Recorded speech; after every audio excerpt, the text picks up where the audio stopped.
This is Brian Urso from Gideon's Mob, and you are on the All Over the Place podcast, where the fun sanity never ends. Hello and welcome to the All Over the Place podcast, the official podcast of Media Pub Live. I'm your host, Eric Provazic, and with us this morning, we've got Christine. Good morning. Hello. Good morning. Jim Culver. Hello, Jim. Good morning, my friend. How are you? Good morning. How are you? Awesome. Thank you. And with us today, folks, very special guest. You've heard him in Genesis, the 80s super group, GTR, and soon going to be releasing his latest album, his 30th solo release, The Circus and the Night Whale, coming out on February 16th. Please welcome to the show, Steve Hackett. Steve, thanks for joining us. Hi, everybody. Good morning, good afternoon from where I am, which is in England. So it's a little later here. Probably 5 hours later than you guys, but there we are. Good day indeed. Good so, day, I mentioned The Circus and the Night Whale, and of course, you've released 2 singles from it, 2 singles and videos so far, People of the Smoke and Wherever You Are. Yeah. And this is your 30th solo release, and you're calling it, some of your most personal stuff. And just tell us about the making of this, semi-autobiographical album. Yes. Well, it starts in 1950. It's a story. It's a kind of companion piece to the book that I released a few years ago. That was an autobiography called A Genesis in My Bed. And this is, it's a musical version. It's an audio version.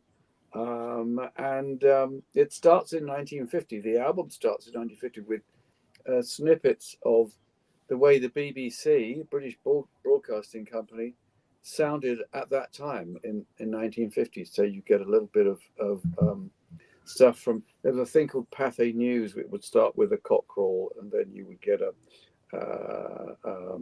you'd get a newscast. There's a snippet or two from an advert.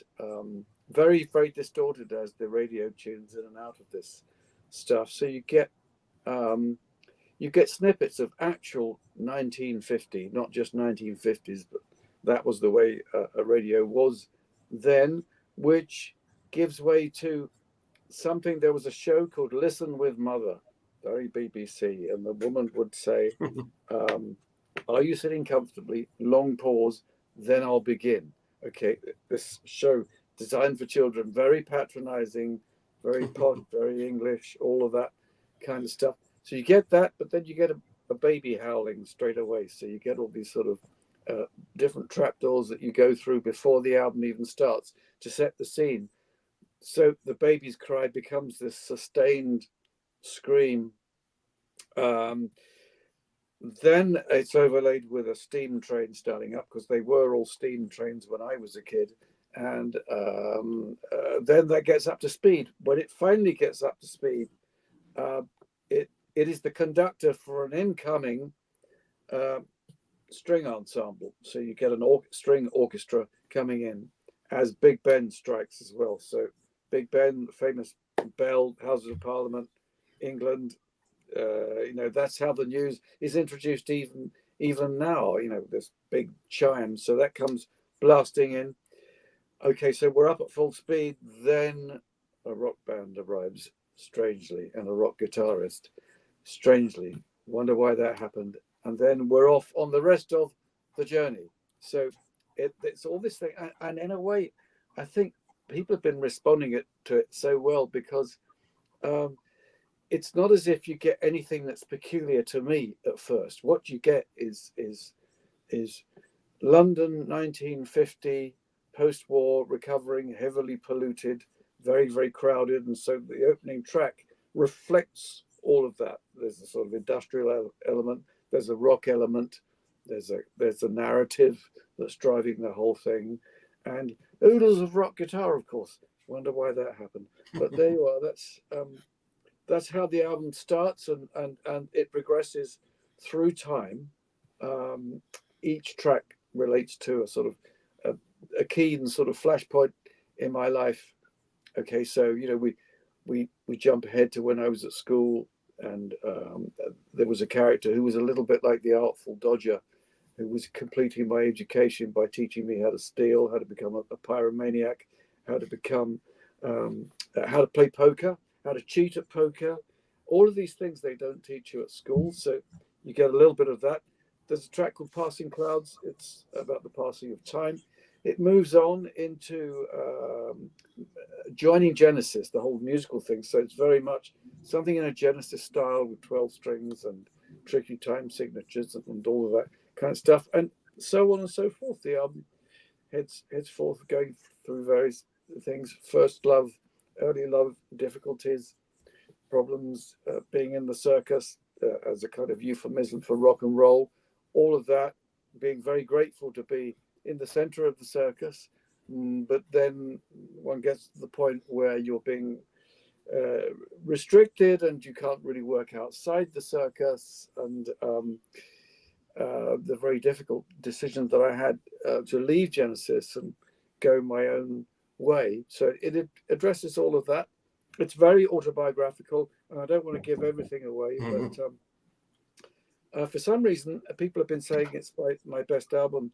I seem to be not just on the front cover of Prog magazine over here, but strangely, they did 2 articles back to back. The very first album I ever did on my own, which is Voyage of the Acolyte, all those years ago in 1975, and this one, the 30th album, they've done 2 articles, one celebrating the new one and one celebrating the old one, with lots of young pictures of myself and the very young Genesis and the very young me and the very young Phil Collins at the time. And they've done such a wonderful job on the whole thing.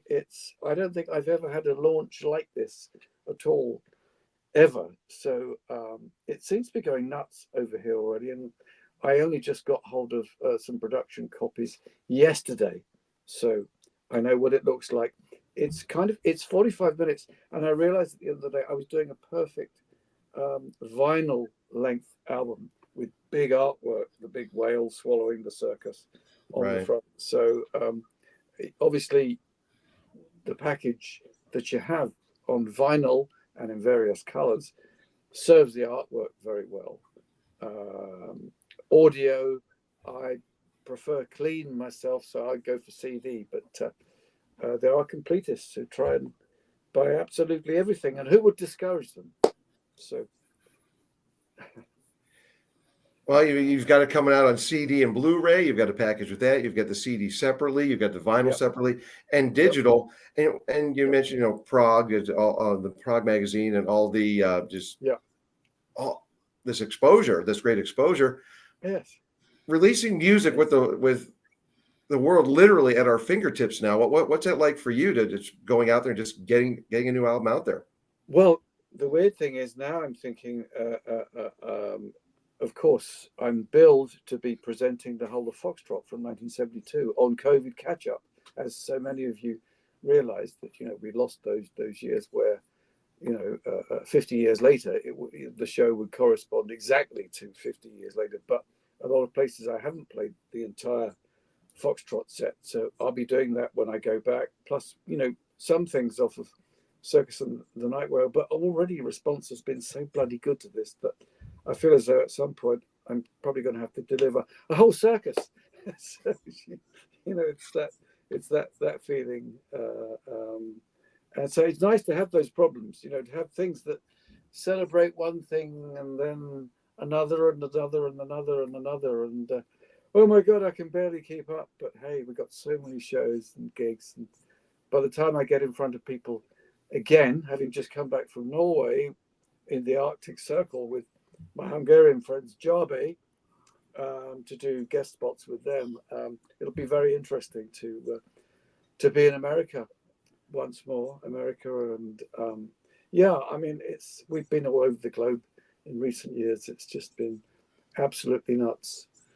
I've got a flood downstairs in the house, which is why I'm upstairs in this box room, and I've got a plumber that's going to come to the door any minute to say, "Oh yeah, your ceiling's going to have to come down, mate," and bang, bang, bang, bang. So, who knows? We might get interrupted. You never know. Well, you mentioned, of course, going on the road and the being able to be back on the road now, the visceral experience of it. But Yes. it's come to my attention that you're going to be doing some Drum Talk TV with Dan Schinder, virtual concerts. So, what's it like for you to be able to go out on the road and then reach an even wider audience with these virtual shows? I don't know about that. You're informing me something that I may have agreed to in a former life, and at the ripe old age of about to Won't be the turn first or last time I've stepped in it, 74 in Steve. a few Yeah, I don't days' know. time, I think that my brain's kind of gone. I suspect what'll be happening is I'll probably be doing more talking than playing virtually. I suspect, unless I've been signed up to something that I know so little about. But I'll be on the road very, very soon. Is all I can say.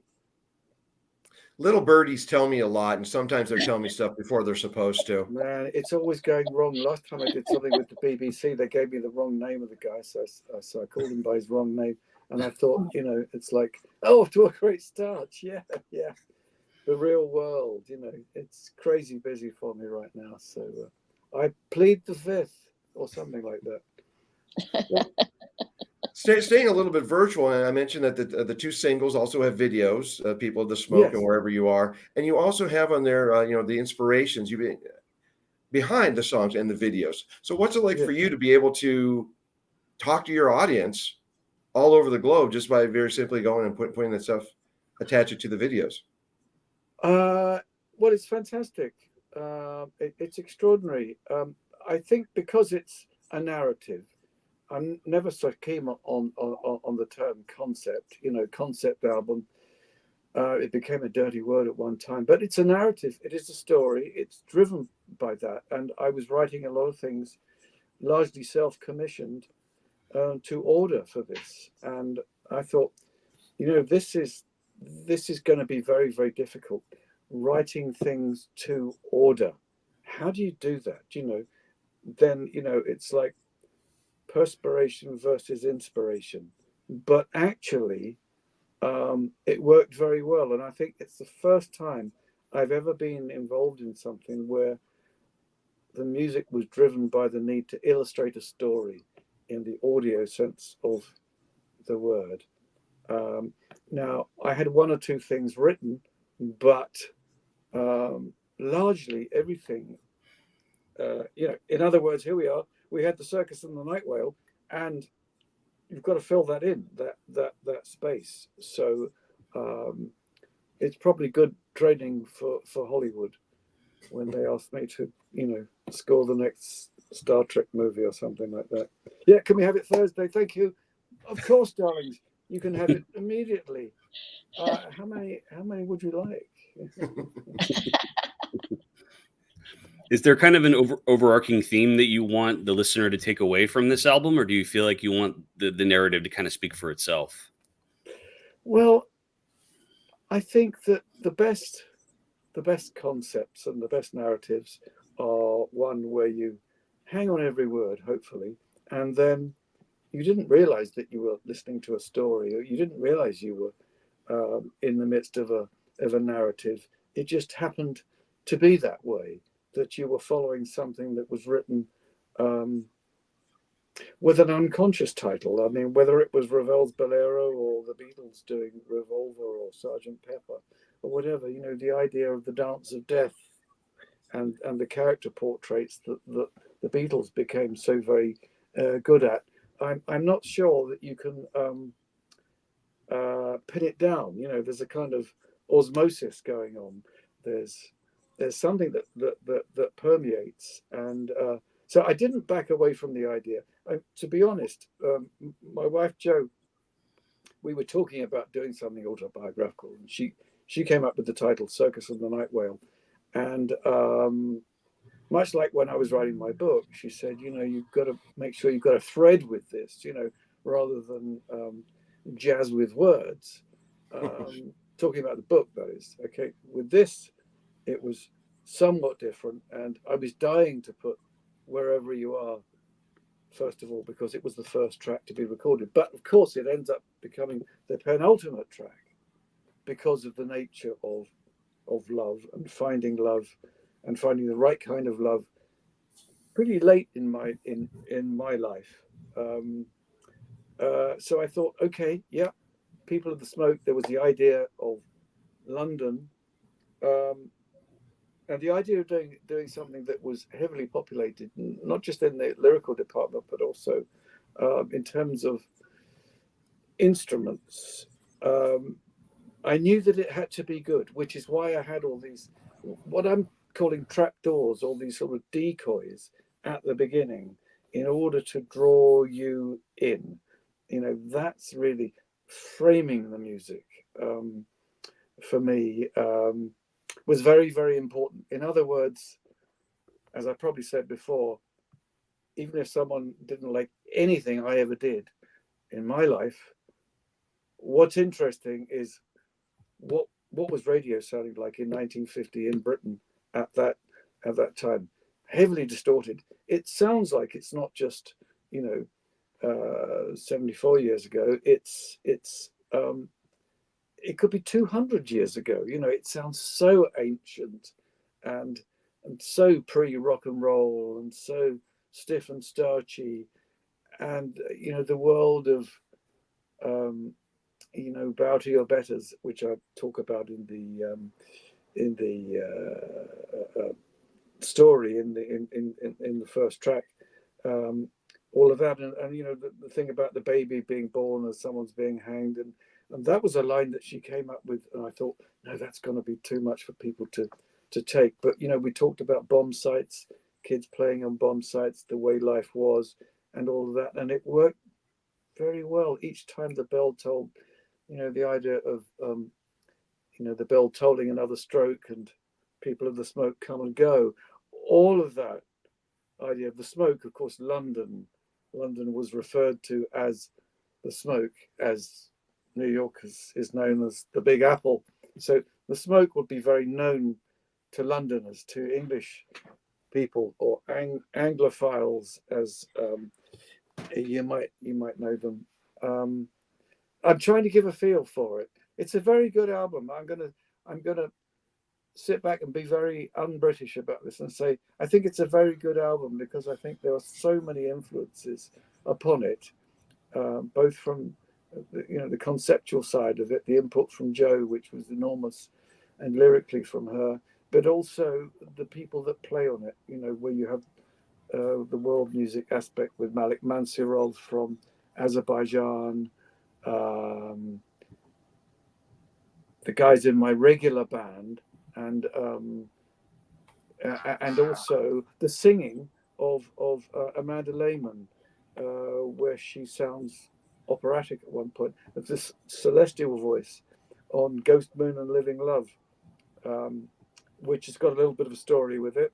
It's a love song, but many years ago I was on the Louisiana swamps and I got swamp fever because there was a storm and I swallowed a swamp. You don't have to go swimming in a swamp to get that. It's in the spray, it's in the air. The big Right. motor at the back, the sort of hydrofoil like thing going on. And I was sick for about two weeks. I was on the road doing shows, and my God, I was dying a death inwardly. And it wasn't until I hit New York, funnily enough, my late great friend Ian MacDonald, who invented King Crimson, said you probably need to have some chicken soup, some Jewish penicillin. So I said okay.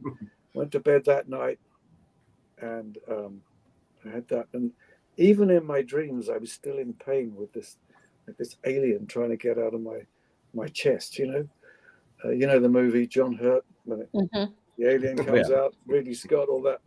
That was how it felt like something was going to erupt from here. But instead of that, I had this dream. I heard this beautiful music, this glorious celestial voice singing, kind of operatic, but with lots of effect on it. Very, very spiritual. And as I was listening to this glorious melody, I could feel the pain going, just like parting clouds, just going. And I woke up and I was healed. So it's a healing piece of music.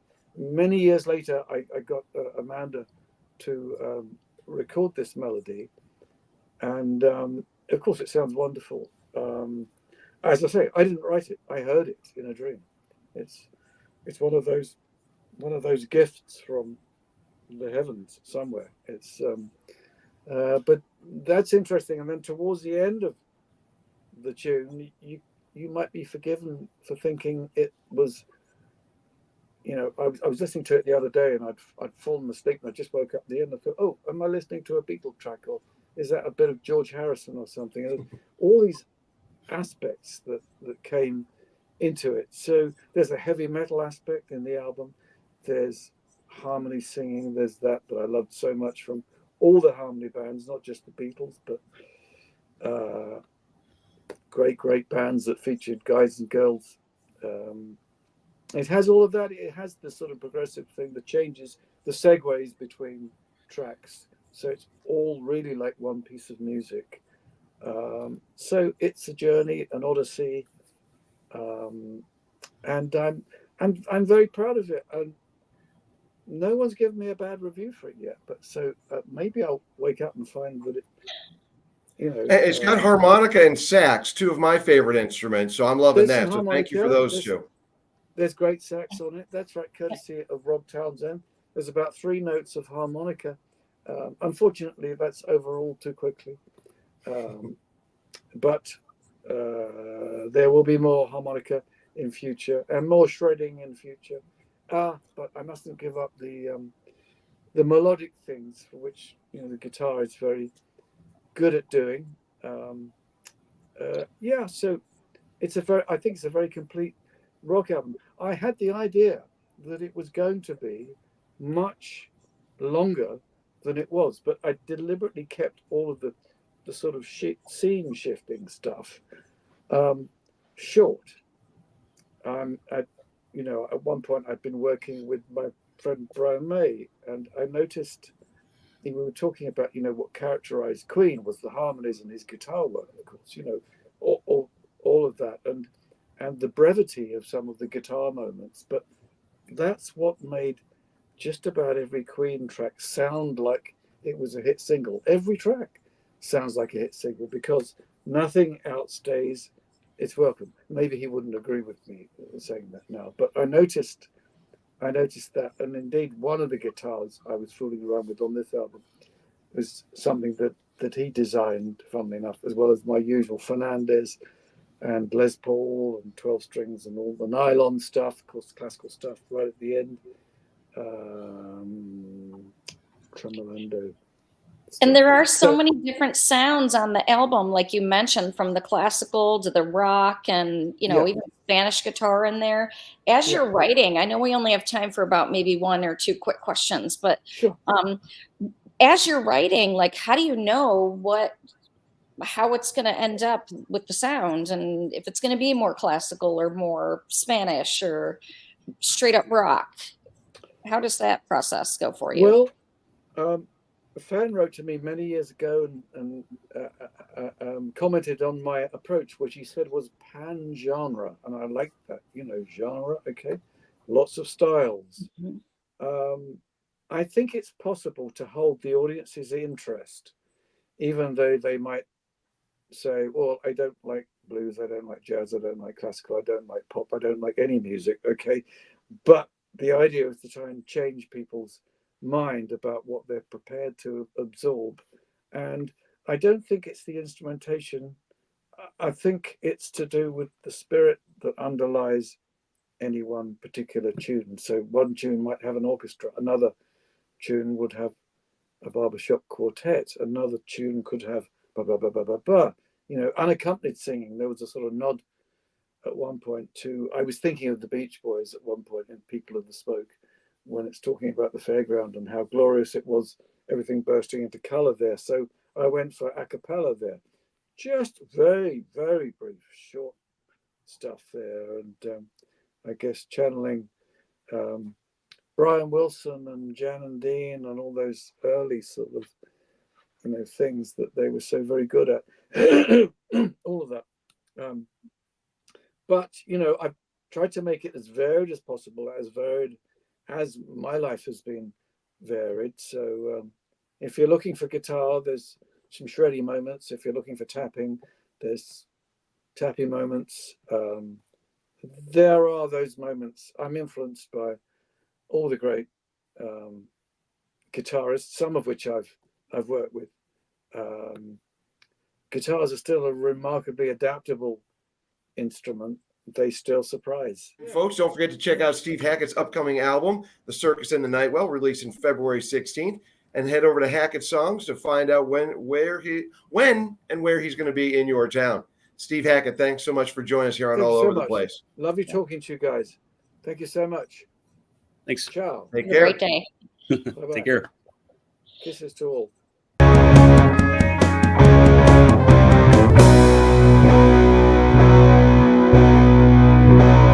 All Over the Place, where the fun sanity never ends. The opinions expressed by the guests are theirs and do not necessarily reflect those of the hosts or the producer.